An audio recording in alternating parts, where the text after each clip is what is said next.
20 जानेवारी 2026 रोजी शेतकरी कामगार पक्ष आणि दीपक आबा साळुंखे पाटील गट यांची मिळून सांगोला तालुका विकास आघाडी ही आज आम्ही सर्वांसमोर जाहीर करतोय। येणाऱ्या या निवडणुकीला पंचायत समिती आणि जिल्हा परिषद निवडणुकीसाठी आम्ही एकत्रित राहून निवडणूक लढवण्याचा निर्णय घेतलेला आहे। परंपरेने दीपक आबांनी स्वर्गीय आबासाहेबांसोबत 25-30 वर्ष मागच्या काळामध्ये काम केलेलं आहे। पूर्वापारपासून ही नैसर्गिक आघाडी आमच्या सर्व शेतकरी कामगार पक्षाच्या सर्व कार्यकर्त्यांना विचारून आणि सन्माननीय दीपक आबांच्या बाजूने त्यांनी कार्यकर्त्यांना विश्वासात घेऊन हा आघाडीचा निर्णय घेतलेला आहे। भविष्य काळात सुद्धा हीच परंपरागत पूर्ववत चालू असणारी आघाडी भविष्य काळात सुद्धा अशीच चालू राहील हे आपल्या माध्यमांच्या समोर आम्ही दोघंही जाहीर करतो। शेतकरी कामगार पक्ष 7 जिल्हा परिषद गटापैकी 4 जिल्हा परिषद गट लढवेल। सन्माननीय दीपक आबांचा गट हा 3 जिल्हा परिषद गट लढवतील।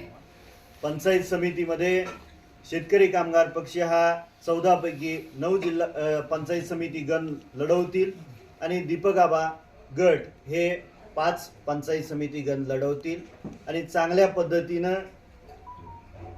7 तारखेला आमचं टार्गेट आहे की 21-0 ही सांगोला तालुका विकास आघाडीच्या माध्यमातून या तालुक्याला आणि या जिल्ह्याला दिसून येईल।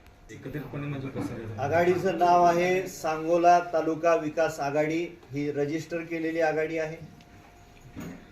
नगर परिषदेत सर जसं चिन्हांचं जे अडचण होती याच्यात ती खबरदारी आहे का आपली?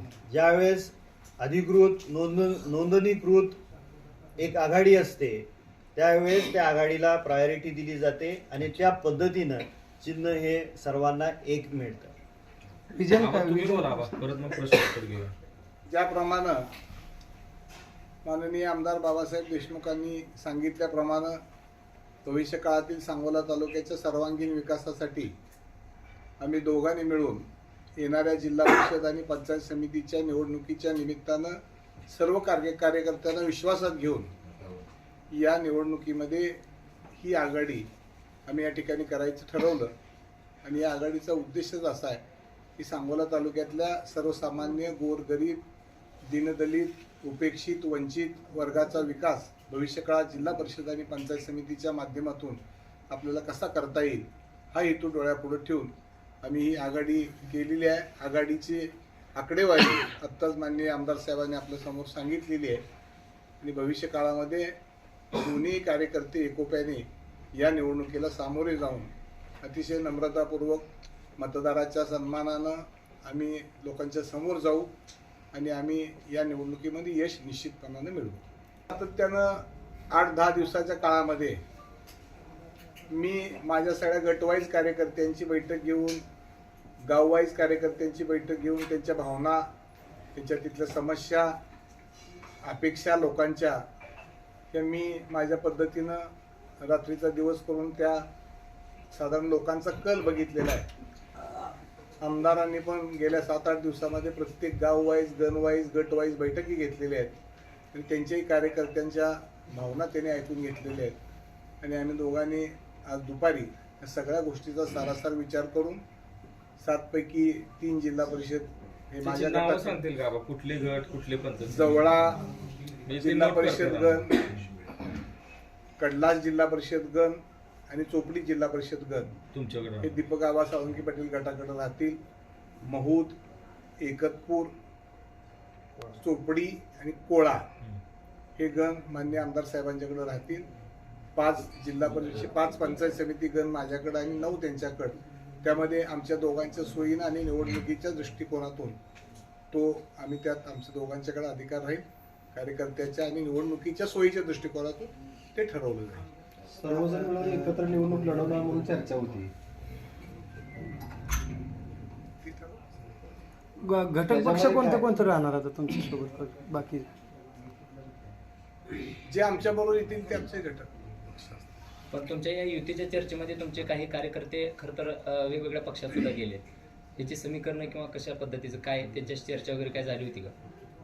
नाही, असं काय आमच्या पक्षात तर कोणाच्या पक्षात ह्या क्षणापर्यंत कोणी प्रवेश केलेला नाही, म्हणजे माझ्याकडेही, आणि शेतकरी कामगार पक्षातले कोणी प्रवेश केलेला आहे असं काही दिसत नाही. कारण शेतकरी कामगार पक्षाची बघितलं तर रात्री गिरडी गटामध्ये बरेच कार्यकर्त्यांनी संताप त्या ठिकाणी व्यक्त केलं होतं. आमदार साहेब, शेतकरी कामगार पक्षाचे 2 गट गिरडी गावात आहेत आणि बऱ्याचशा गावामध्ये 2 गट असतात. ज्यावेळेस सत्ता जास्त काळ असते त्यावेळेस ते गट परंपरेनं किंवा सत्तेसाठी किंवा बाकीच्या कामासाठी ते पडलेले असतात. त्यांची इच्छा आहे, दोन्ही गटाची इच्छा आहे की तो गिरडी गट हा जिल्हा परिषद गट हा शेतकरी कामगार पक्षाला सुटलेला आहे. तर त्या गटामध्ये त्यांची मागणी आहे की आमच्या गटाला मिळावं, दुसऱ्या गटाची मागणी आहे आमच्या गटाला मिळावं. आणि रात्री ते सर्व ज्यांच्या बातम्या माध्यमामधून तालुक्यामध्ये आल्या ती सर्व नेते मंडळी आणि कार्यकर्ते रात्री 1:30 वाजता येऊन भेटून गेलेले आहेत आणि त्यांनी सांगितलेलं आहे की शेतकरी कामगार पक्ष आम्ही सोडणार नाही आणि आमच्या 3-3, 4-4 पिढ्यांनी हा पक्ष जपलेला आहे. स्वतःच्या संसाराकडं न पाहता काही वेळेला संसार बाजूला ठेवून काही वेळेला इतर ज्या काही अर्थार्जनाच्या गोष्टी असतात त्या बाजूला ठेवून आम्ही पक्ष टिकवलेला आहे आणि आम्ही कदापिही पक्ष सोडणार नाही. कार्यकर्त्यांची इच्छा असते, साहजिक असतं. आम्ही ते त्यांच्या भावना समजून घेऊन आम्ही अजून त्या गटाचा उमेदवारही डिक्लेअर केलेला नाही. निर्णय व्हायचा तिथला. चर्चा काय उमेदवाराच्या संदर्भात, कारण उद्या लास्ट दिवस आहे त्या ठिकाणी. रात्र पडलेली आहे दादा. कोणी दिले, कुठल्या माध्यमांनी पहिल्यांदा चालू केली आणि कुठल्या पुराव्याने चालू केली. आमच्या बैठकीचे तुम्हाला कुठं फोटोग्राफ्स मिळाले का? आमच्या बैठकीचे कुठं तुम्हाला व्हिडिओज मिळाले का? आमची तयारी ही कायमपासून आम्ही परंपरेने ज्यांच्यासोबत आहोत त्यांच्यासोबत जाऊन ही कार्यकर्त्यांची इच्छा होती आणि त्या पद्धतीने आम्ही पुढं पावलं टाकली. कुणी न्यूज दिली त्याची पहिल्यांदा कोणी माध्यमांमध्ये त्याची वाच्यता केली हा प्रश्न खरं तर त्यांना विचारला पाहिजे. अजून अर्ज भरायची मुदत आहे, अर्ज काढायची मुदत आहे, त्यामुळे उद्याच्या काही होऊ शकतं असं काही नाही की त्यामध्ये काही होऊ शकतं. पण आज आम्ही दोघांनी लढवायचं ठरवलेलं आहे. उद्या अजून आत्ता आमदार साहेबांनी सांगितल्याप्रमाणे आणखी काय कार्यकर्त्यांची आणखी कुठल्या पक्षाची काय सगळ्यांचा प्रस्ताव असेल तर तो आम्ही विचार करून त्या बाबतीमध्ये पॉझिटिव्हिटी जेणेकरून तालुक्यामध्ये सत्तेचा संघर्ष टोकाला जाईल किंवा कमी होईल, जनतेला त्रास कमी होईल अशा पद्धतीचं वातावरण आम्ही निश्चितपणे ठेवायचा प्रयत्न करू. पण याच्यामध्ये दुसरा एक आबा विषय असा होता, शहर विकास आघाडी ज्यावेळेस नगरपालिकेला उतरली की भाजपसोबत तुम्ही दोघेही मंडळी त्या ठिकाणी होता आणि सांगोला शहराचा विकास किंवा तालुक्याचा विकासाच्या दृष्टीने गेला होता. मग भाजप ह्याच्यातनं दूर काय गेलं? कोण सांगितलं दूर गेला? आम्ही दोघांनी एकत्रित यायचं. अजून त्यांनी कोणी आता जाहीर म्हणजे केलेलं नाही. पालकमंत्र्यांसोबत जाहीर तुमची झाली अजून का? चर्चा चालू आहे. आज सोमवार आपण जाहीर केलं ना, भाजप आणि यमाई वगैरे सगळे आम्ही सोबत प्रेस होतो, कॉन्फरन्स RPI. जाहीर केलं. जिल्हाध्यक्षांनी पण आज मीटिंग प्रेस कॉन्फरन्स मध्ये सांगितलंच ना. हे प्रेस कॉन्फरन्स आम्ही काही बघितली नाही. मी पण नाही बघितली. दिवसभर आम्ही त्यांची कार्यकर्त्यांची पण आपल्याकडे अजून दारू उघडी अर्ज कोणी नसेल तर. भरण्यामध्ये 100%. ऐका ना, अर्ज भरण्यामध्ये आम्ही व्यस्त होतो, सन्मान्य दीपकाबांची टीम व्यस्त होती. मी तर काय बाईट बघितली नाही. आणि राहिला मुद्दा तुमचा, तर मी परत तेच सांगतोय, रिपीटेडली माझं तेच उत्तर असेल की हा प्रश्न कुणाचा आहे? हा प्रश्न आमचा नाही, ज्या त्या पक्षाचा आहे. हो का? प्रत्येकाला संविधानाने डॉक्टर बाबासाहेब आंबेडकरांनी लिहिलेलं जे संविधान आहे, कुणी कुठं उभं राहायचं, कुणी कुणासोबत युती करायची हा अधिकार संविधानाने दिलेला. सर आणि सगळ्या त्याच्यासोबत आज बऱ्याचशा लोकांनी अपक्ष अर्ज भरलेले आहेत, बऱ्याचशा लोकांनी वेगवेगळ्या संघटनेकडून वेगवेगळ्या पक्षाकडून अर्ज भरलेले आहेत. त्यांची समजा आमच्यासोबत यायची इच्छा असतील तरी आमची दारं उघडी. काही जिल्हा परिषद येणाऱ्या काळात आपल्या भूमिका कशा असणार आहेत? रोहित, एक मिनिट. चर्चा ही कोणत्या तरी माध्यमांनी पसरवली ते ठीक आहे, तुम्हाला तो अधिकार आहे. ज्यांनी ही पहिल्यांदा वाच्यता केली हा प्रश्न तुमच्याच पत्रकार बिंदूंना तुम्ही विचारला पाहिजे.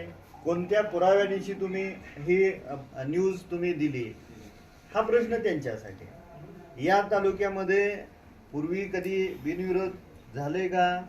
काही गटात झालं. काही गटात झालेलं आहे. निर्णय हे कमिटीने घेतलेले आहेत आणि कमिटी जे सांगेल आणि आमच्या पक्षामध्ये ज्या गणामध्ये समजा 3 इच्छुक असतील तर 3 इच्छुक उमेदवारांच्या त्या गावाने आम्हाला लेखी दिलेलं आहे की पक्ष जो निर्णय घेईल त्याच्यासोबत आम्ही राहू. आबा, आज तुम्ही पालकमंत्र्यांना तुम्ही भेटला होता, तर पालकमंत्र्यांची इथनं पुढच्या काळात सांगोल्याची काही समीकरणं बदलणार आहेत, त्यांची भूमिका काय असणार आहे तिथं? त्यांनी काय स्पष्ट केले का तसं पालकमंत्र्यांनी? तसं पालकमंत्र्यांनी काय स्पष्ट केलं हे तुम्ही पत्रकारांना माहिती आहे. पण तुमच्याही चर्चा झाली त्यांच्याशी काय? असं की नगर परिषदेत अपयश मिळालं, पालकमंत्र्यांनी नाच सोडून दिले का सांगोल्याचं, असं काय आहे? येतच नाही सांगोला बघा, पालकमंत्री हे जिल्ह्याचे पालक आहेत. बरोबर आहे. पालकमंत्र्यांचं मत हे त्यांनी व्यक्त करायचं. आम्ही तेवढे मोठे नाहीत, मी किंवा आमदार साहेब, ते राज्याचे मंत्री आहेत, तसं त्यांनी काय 4 गायडन्स टर्मचे केलं का आमदार सांगोल्याला? आहेत. आम्ही पालकमंत्री ह्या नात्यानं ते भेटले, मान्य बापू भेटले, भाजपचे कार्यकर्ते भेटले, आम्ही भेटलो, जी त्याची मतं मांडली. पालकमंत्र्यांनी आज ह्या क्षणापर्यंत त्यांचं मत कुठं तुम्हाला वर्तमानपत्रात किंवा टीव्हीच्या माध्यमाद्वारे दिसलं का? ते त्यांचं ते ठरवतील ना, तो अधिकार त्यांचा आहे. आम्ही आमची भूमिका स्पष्ट आणि स्वच्छ आहे की आम्ही दोघांनी आघाडी केलेली आहे. येणाऱ्या काळामध्ये यामध्ये आणखी कोण आमच्यात मिसळतील आणि जे योग्य असेल ते आम्ही भविष्यात कळून मध्ये पत्रकारांशी बोलताना ते म्हटले होते, आबा, मी होतो सोलापूरमध्ये, ते म्हटले होते की सांगोल्यात कमळ उगवायचा खूप प्रयत्न झाला, बाकी ठिकाणी आम्ही कमळ उगवायचा प्रयत्न करू. म्हणजे येतो तुमच्यामुळे कदाचित कमळ उगवलं नाही त्यामुळे त्यांनी हे अंग काढून घेतला असं वगैरे काय आहे का त्याचा अर्थ काय? पालकमंत्र्यांच्या विषयी आम्ही कमेंट्स देणं एवढं काय आम्ही मोठे नाही. बरं. परत मी पत्रकाराला आम्ही 2च मिनिटात ही पत्रकार परिषदेचा संपन्न करतोय. आपण सगळे उपस्थित राहिला. आज आम्ही माननीय आमदार साहेब, शेतकरी कामगार पक्षाचे नेते, मी दीपक आबा सावंत पाटील, माझ्या आघाडीचा प्रमुख, आमच्या दोघांची बऱ्यापैकी असलेले सगळे सहकारी आहेत. तर गेली 8-10 दिवसाच्या काळामध्ये आम्ही सगळ्या कार्यकर्त्यांच्या बरोबर चर्चा करू, त्या ठिकाणी जागा वाटून घेतल्या. लोकशाहीमध्ये आजपर्यंत कुणीही 100% कार्यकर्त्याचं समाधान करू शकत नाही. बरोबर. आणि एखादी आघाडी व्हायच्या अगोदरची इच्छुकांची संख्या आणि आघाडी झाल्यावरची इच्छुकांची संख्या यामध्ये मोठ्या प्रमाणावर तफावत असते. आमची सगळ्यांसाठी दारं खुली आहेत. अजून वेळ भरपूर आहे. तर येणाऱ्या विड्रॉलपर्यंत आणखी काही काय घडू शकतं. पण आम्ही दोघं एकत्रित आहोत. अजून कोणाची आमच्यावर चर्चा झाली, आमच्या कार्यकर्त्याला व्यवस्थित योग्य वाटलं तर ते होऊ शकतं. आपल्या सगळ्यांचा आभार.